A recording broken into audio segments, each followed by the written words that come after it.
Sorotan berikutnya, saudara, seluruh pemain timnas yang berkarir di Liga Domestik berkumpul di Jakarta menjelang pertandingan lanjutan kualifikasi Piala Dunia 2026. Jaga gawang Hernando Ari, Ricky Kambuaya, Septian Bagaskara hingga Rizky Ridho tampak mengenakan jersey latihan timnas Indonesia. Hanya Egy Maulana yang tak hadir usai dicoret oleh Kluivert lantaran masih pemulihan cedera. 8 pemain timnas yang berkiprah di Liga 1 ini akan berangkat ke Sydney, Australia pada 16 Maret 2025.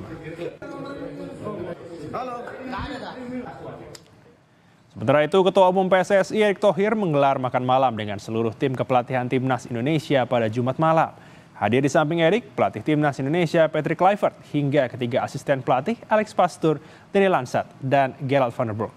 Dalam unggahan di media sosial, Erick mengaku mendengarkan rencana persiapan timnas Indonesia jelang bermain tandang melawan Australia dan menjamu Bahrain di Stadion Gelora Bung Karno nanti.